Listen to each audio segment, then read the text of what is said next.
आ जाइए मुकुल जी, ऊपर आइए। अशोक जी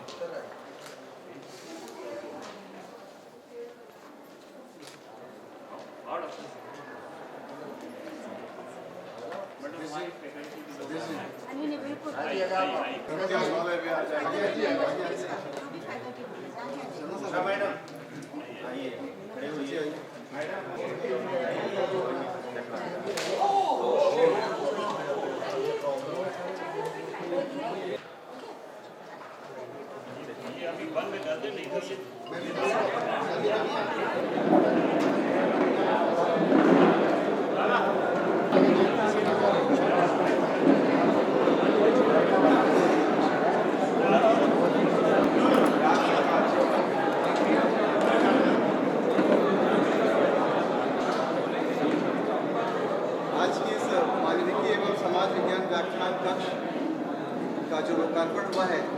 आदरणीय चर्चा कर रहे हैं हमारे कुलाधिपति महोदय प्रोफेसर बलवंत जानी साहब। कार्यक्रम में उपस्थित हैं कुलगुरु आदरणीय प्रोफेसर नीलिमा गुप्ता जी। हम सबसे पहले आग्रह करेंगे समाज विज्ञान के हमारे अधिष्ठाता प्रोफेसर ए डी शर्मा साहब का कि सभी अतिथियों का पुष्पहार से स्वागत करें।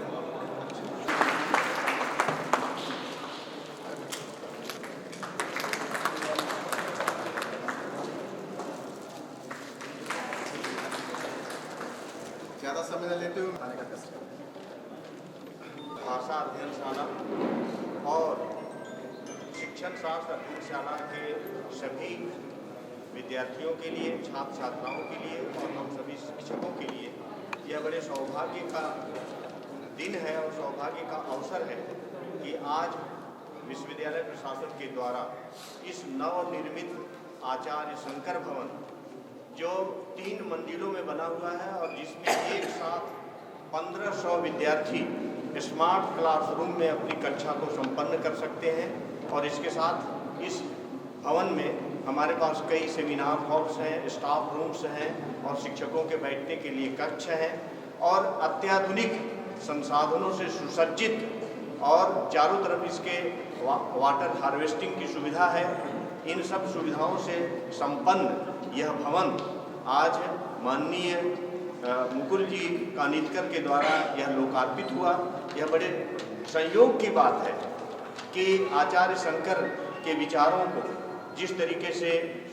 मुकुल जी आजीवन प्रोन्नत करते रहे हैं, यह भी देखिए सुसंयोग है कि इस भवन का नामकरण आचार्य शंकर भवन हुआ और इनके ही कर कमलों से इसका शिलान्यास हुआ। हम लोग इस अवसर को अपनी आत्म चेतना के स्तर पर स्वीकार करेंगे और जिस प्रेरणा के साथ इस भवन का आचार्य शंकर भवन, जो सर्वम खलविदम ब्रह्म नेह नानास्ति किंचन तत्वमसि अहम ब्रह्मास्मि प्रज्ञानम ब्रह्म के द्वारा जिस पूरी दुनिया को अद्वैत बोध की शिक्षा दी थी, हम अपने शिक्षा व्यवस्था के माध्यम से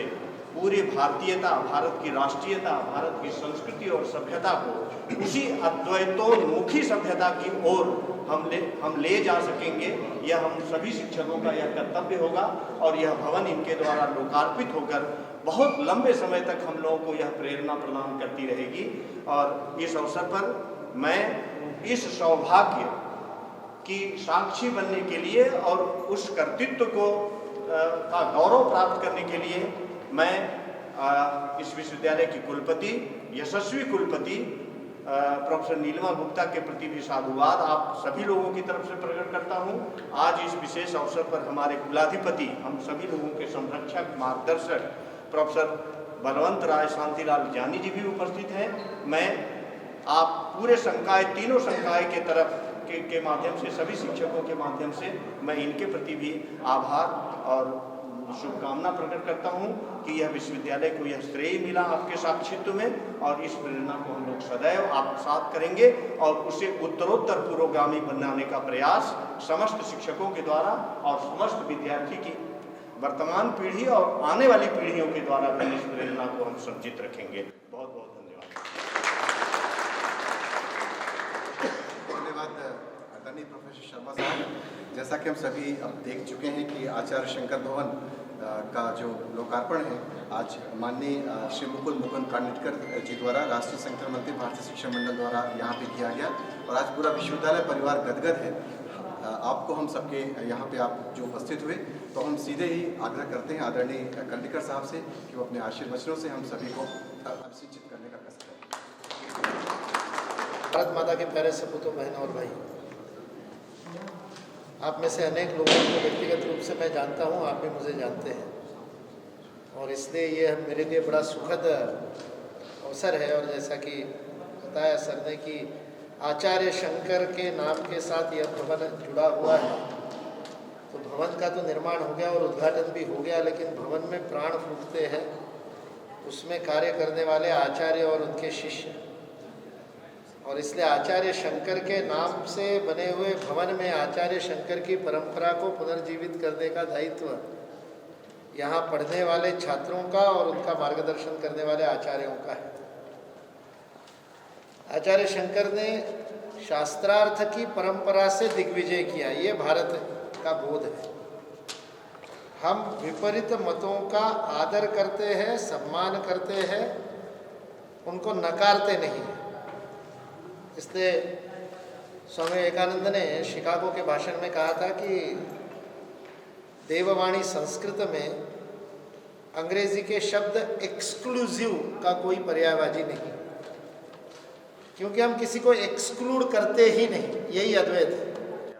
आत्मवत सर्वभूतेषु, सभी को अपने जैसा देखना। आत्मवत सर्वभूतेषु यह पश्यति स पश्यति, ऐसा जो देखता है वही देखता है वास्तव में, बाकी तो अंधे हैं। जो भेद को देखते हैं उसे दृष्टि नहीं कहते भारत में। तो इसलिए इस मर्म को शंकर ने जिया, और आप सोचिए 32 साल की आयु में पूरे भारत को, और अभी केदारनाथ में उनके समाधि स्थल पे मूर्ति का अनावरण कुछ दिन पूर्व हुआ था। आप में से जो लोग केदारनाथ गए होंगे वो कल्पना कर सकते हैं कि उस समय आचार्य शंकर कैसे वहाँ गए होंगे और कैसे उन्होंने उस मंदिर का जीर्णोद्धार किया होगा। और सारे भारत में आश्रमों को स्थापित करके और दशनामी संन्यास पद्धति का पुनरुज्जीवन करके, 4 मठों की स्थापना करके, उत्तराखंड में चारों धाम यात्रा का प्रारंभ करके, ये जो राष्ट्रीय एकात्मता का एक अद्भुत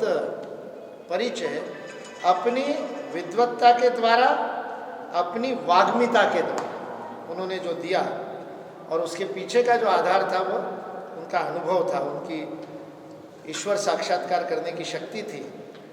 इसलिए उनको वो गंगा के तट पर वह चांडाल भी उनको अद्वैत की दीक्षा दे जाता है, क्योंकि अद्वैत अनुभव करने की बात है, और वो अनुभव करने के बाद में उसके ऊपर प्रवचन, और उस प्रवचन के द्वारा शास्त्रार्थ करके सामने वाले का मत बदल करके, उसका विचार बदल करके, चर्चा के द्वारा, विमर्श के द्वारा, तर्क के द्वारा उसको अपनाना, उसको अपना बनाना, आत्मीय बनाना, ये शंकर की परंपरा है। मुझे पूरा विश्वास है कि डॉक्टर हरि सिंह जी जैसे मनीषी के नाम से चलने वाले इस विश्वविद्यालय में आचार्य शंकर की परंपरा को इस समाज विज्ञान और मानविकी के विभाग में भी आप लोग अच्छी तरह से सार्थक करेंगे, और इस नाम को सार्थक करके ये भवन प्राणवान हो उठेगा जब इसमें आचार्य शंकर के समान विचारों वाले लोगों का और साक्षात होगा और उनका प्रशिक्षण होगा। घड़ी की ओर देख रहा हूँ तो समय बिल्कुल हो चुका है 2 बजे, जो कि स्वर्ण जयंती हाल पे बहुत बड़ा कार्यक्रम है। और अभी आपने देखा कि एक मधुर स्पंदन और एक रोमांच पैदा करते हैं जब आदरणीय कानेटकर साहब अपना भाषण देते हैं। तो ये तो प्रस्तावना था, और जो पूरा भाषण जब आप सुनेंगे तो निश्चित रूप से हम सबके रोम रोम पे वो चीज़ें जाएंगी और हम उससे लाभान्वित होंगे। तो आप सबसे विनम्र आग्रह है कि कृपया आप सभी लोग वहाँ की ओर प्रस्थान करें स्वर्ण जयंती हाल के लिए, सो दैट कि यहाँ का कार्यक्रम बिल्कुल समय पर स्टार्ट कर सकें।